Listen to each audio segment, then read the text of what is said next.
მოგესალმებით მეგობრებო, დღეს ვიმყოფები უნიჭიერეს ქალბატონთან, ქალბატონი ფშავიდან, პედაგოგი, რომელიც ათეული წლები მუშაობდა შრომის საჯარო სკოლაში, ჟურნალისტი, სცენარისტი, ორგანიზატორი.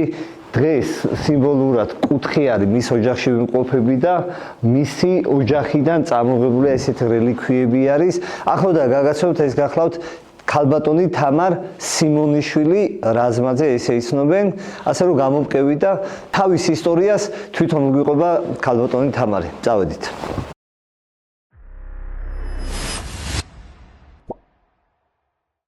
მე რამდენიმე სანუკვარი ნივთი მაქვს სახლში.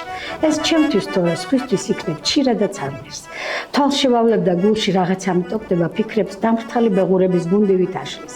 ჩემი ცხოვრების ბედის წისქვილს ტიალი გული წარსულ ბალღობის მოგონებას ტომრება თაყრის. აი ბალღობის სუნიუდის ჩემთვის იმ ნივთებს ბებია ჩემის ზღაპრებისა და თბილი კალთის. აგერ ბუხარი მოგიზგიზე ბუხრის პირს პაპა ჩამომჯდარა და გვერდი თუ დგას ხელა და ღვინის ქოთნის ლობიოს თიხის ჯამში ხის ყოზით ისხამს იქვე კუთხეში საკვირაძულ სანთელის წერის მზითვის ფარდაგით შემკულ ტახტზე ბებია ჩემი განუშოვრებელ თითისტარით საწინდეს ართავს გამხმარ თითებში სიზმარივით გამქრალი ფრთილა თავის გალეულ წუთის სოფლის აგონებს ამბავს მე რამდენიმე სანუკვარი ნივთი მაქვს სახლში პაპისეული თიხის ჯამი, ხელა და ღვინის, მისივე ხელით გამოთლილი ხონჩა და კოვზი, ბებიის მზითვის ფარდაგი და კალათა ფრთილის. მე რამდენიმე სანუკვარი ნივთი მაქვს სახლში. ეს ჩემთვის თორე სხვისთვის იქნებ ჩირადაც ამღირს. ქალბატონი პედაგოგი, რომელიც ათეული წლები ასწავლიდით ბავშვებს. ამავე დროს პოეტი, სცენარისტი, ჟურნალისტი. ორგანიზატორი სახლში ხართ ამ წამოხვედით სკოლიდან თქვენ მუშაობდით შრომის საჯარო სკოლაში არაერთი თაობა ყავთ გაზრდილი რომლებიც უდიდეს სიყვარულს და პატრიოტიზმს გამოხატავენ თქვენს მიმართ თქვენ ბრძანდებით ფშავიდან დიახ თამარ სიმონიშვილი თქვენი გვარი მოდი დავიწყოთ აქედან და მე მოვკვეთ უკვე თქვენი პედაგოგობის ისტორია და პოეზიასაც მე შევეხები უკვე წარმომავლობა ფშავიდან არის? ფშაველი ვარ დიახაც და ძალიანაც მიხარია და მიამაყება. მამა ჩემი იყო ფშაველი, მართალია კახეთში ჩამოსული, მაგრამ შახვეტილა არის ასეთი სოფელი თიანეთის და ახმეტის გასაყარზე. სადაც ჩემი ბავშვობა, აი არ ვიცი, ალბათ დღესაც იქ არის ჩამალული ჩემი ბავშვობა ყოველ ბუჩქში, ყოველ ხის ძირას ულამაზესი სოფელია. მყავდა ბებია რომელმაც 5 შვილი გაზარდა. მე ბევრი რამ მასწავლა ბებიას ცხოვრებამ, ბევრი რამ მასწავლა იმ ფშავმა და არ ვიცი, აი ბებიას კალთაზე აკიდებული ვიყავი რომ წავიდო და ან მე ქალებთან აი საფიხნოს ეძახიან. ეხლა რომ ბირას ვეძახით ბრჭყალებში და სასაუბროთ. ზოგს მატყლის ჩეჩვა ქონდა, ზოგს ძაფის დართვა ქონდა, ერთმანეთს ეხმარებოდნენ და ლექსობდნენ, აი კაფეაობდნენ. და ეს პირდაპირ დაწერილი კი არ იყო რა. მოდიოდა თავი და პირდაპირ და აი ამან ისეთი ლამაზი მოგონება დატოვა ჩემში და ძალიან ბევრი რამ გააღვიძა. და ხარი მოქმედა მე შემდგომში ლექსების დაწერაზე. ალბათ მაგანაც იმოქმედა და ზოგადად ვიცით გენეტიკა დედიდანაც და მამიდანაც გენეტიკაში გვაქვს ეს რაღაც პოეზიის დიდი სიყვარულიც და ნიჭიც და თქვენი დაწერილი ლექსების კრებულად გამოცემა ხარ გიფიქრე. ვაიმე ძალიან ბევრს მე დავებოდნენ ჯერ ჩემი მეგობრები, კოლეგები, თანამშრომლები. შემდეგ უკვე ჩემი შვილიშვილები თუნდაც ნინო აი ნინოს ყველა ლექსი აქვს რაღაცა რეცენზია გაკეთებული და ის მაგრამ რატომაც თავი შევიკავე ამრიკო მასწავლებელო ესე უნდა მოგმართო მოდი ახლა მინდა თქვენი პედაგოგობის საქმიანობის ხო პედაგოგების შევეხო თქვენ მუშაობდით შრომის საჯარო სკოლაში რომელ წელს მიხვედით და რამდენი წლის სტაჟი გაქვთ? კარგი, მაშინ მოდი აი მოკლედ გეტყვი აქედან რომ ძალიან ახალგაზრდა ვიყავი, კულტურაში ვმუშაობდი ცოტა ხანს და მე ლაგოდეხის კოლორიტმა გივი კიკილაშვილმა მთხოვა რომ გადავსულიყავი რედაქციაში მე სამუშაოდ ფილოლოგიური მქონდა დამთავრებული და ფაქტობრივად სწავლობდი. ბატონო გივი გაზეთ ის რედაქტორი მაშინ იყო გამარჯვების დროს, დიახ. და მე დამაწერინა განცხადება ბატონმა გივიმ და რაღაც გულით გარდაიცვალა, უცბად გარდაიცვალა და ჩემი განცხადება იდო იქ თურმე მე შემდეგ მოვიდა ვაჟა მუმლაძე და მიმიწვია ვაჟა მუმლაძემ და დავიწყე იქ მუშაობა. მანამდე შტატგარეში კორესპონდენტი ვიყავი. ძალიან ლამაზი წლები იყო ის ჩემთვის. 17-18 წელი ვიმუშავე გაზეთ ჯერ გამარჯვების დროშა, მე ერქვა ჰერეთი, ჩვენი რაიონული ხო, კი, შეიცვალა ბოლოს სახელი და ძალიან ბევრი ლამაზი მოგონება მაკავშირებს 1997 წელს შრომის საჯარო სკოლაში მუშაობა ქართული ენისა და ლიტერატურის მასწავლებლად. დაწყებითი კლასები ყავდა თუ არა, უფროს კლასელები. პირველი ჩემი სადამრიგებლო კლასი არ ვიცი, ეს იყო აუღებელი კლასი, რომელსაც ყოველ ერთ თვეში დამრიგებელს უცვლიდნენ და ვერ უძლებდა. ხო და მე რომ მივედი ეხლა თან ცოტა მოწიწებით მოკრძალებით თან მომაჩეჩეს ეს კლასი პირდაპირ და ძალიან ბევრი ახლობელი და ნაცნობი იყო. ჩვენ ვასწავლეთ ერთმანეთს. მე იმ კლასმა მასწავლა პედაგოგობა და მე მათ თურმე ბევრი რამე ვასწავლე, იმიტომ რომ დღემდე ბავშვები არ მივიწყებენ. ზოგადად ყველა, მაგრამ ის ბავშვები, ის ჩემი პირველი გამოშვება. აბრეკო მასწავლე რატო გადაწყვიტეთ სკოლიდან წამოსვლა? სკოლიდან დაწყდა გული მათ შორის ჩემ შვილს, რომელიც უზომოდ ჩემი საყვარელი ბიჭი. თავი მიზეზი რა იყო წამოსვლის? აი მიზეზი იცით რა იყო? მიზეზიც იყო ის, რომ აი ხედავთ როგორი ხმაურია.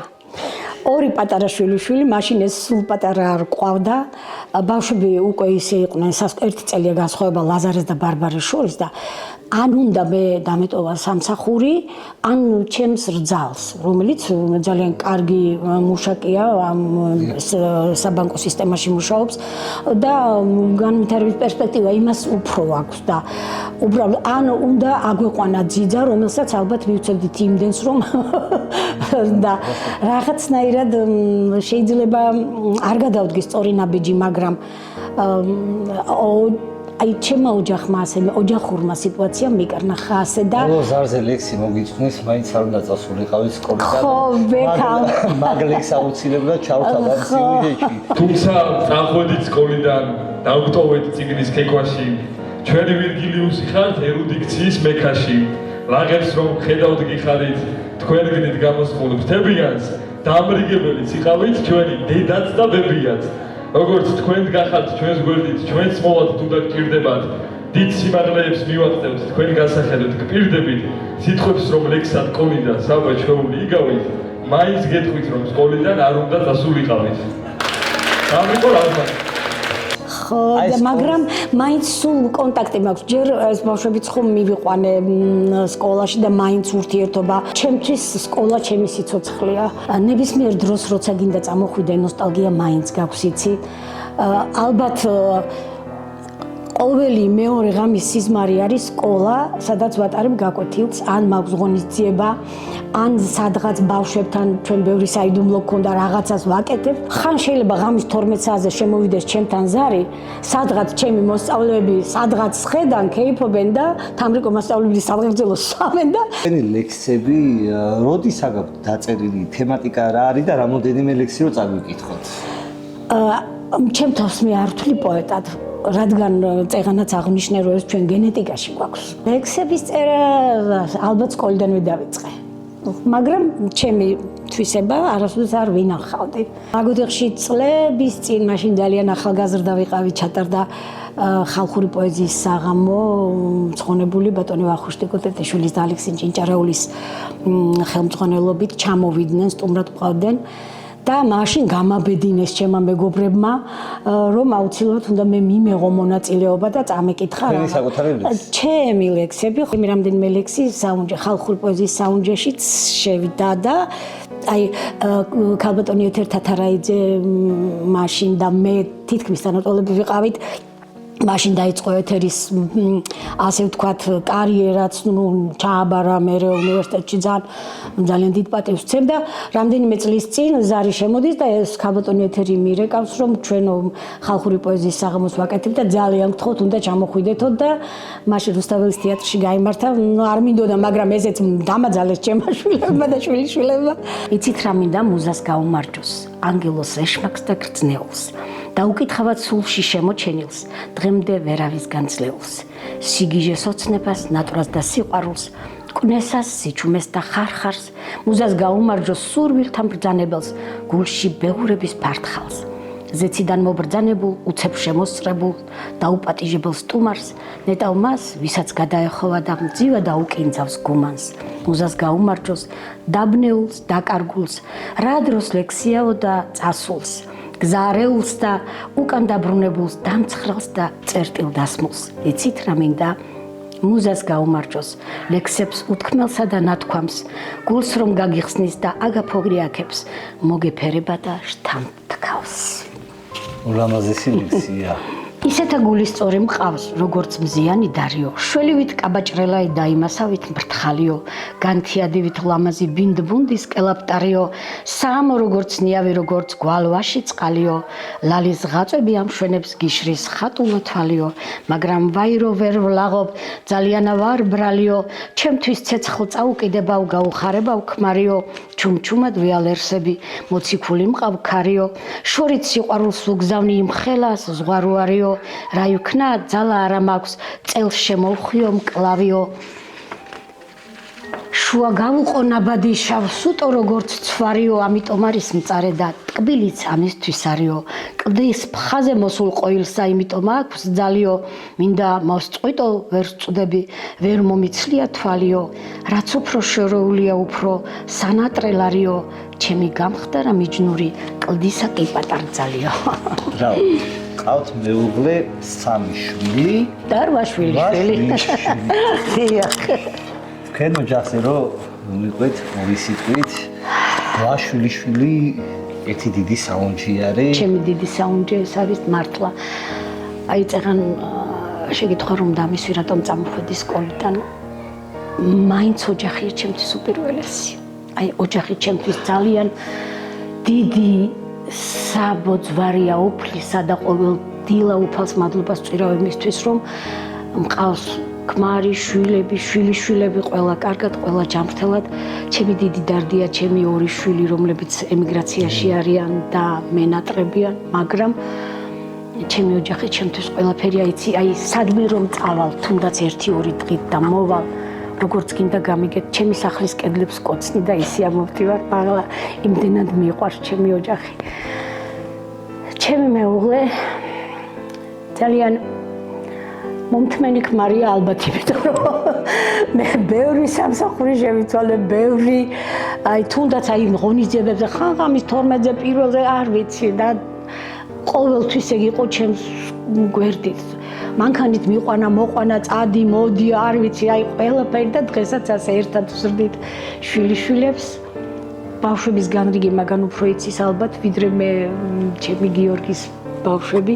ზოგი მუსიკაზე, ერთი ინგლისურზე, ერთი ცეკვაზე, ერთი სიმღერაზე, ერთი ფანდურზე და ხან მე ამერევა და მაგას არა. უფროსი ქალიშვილი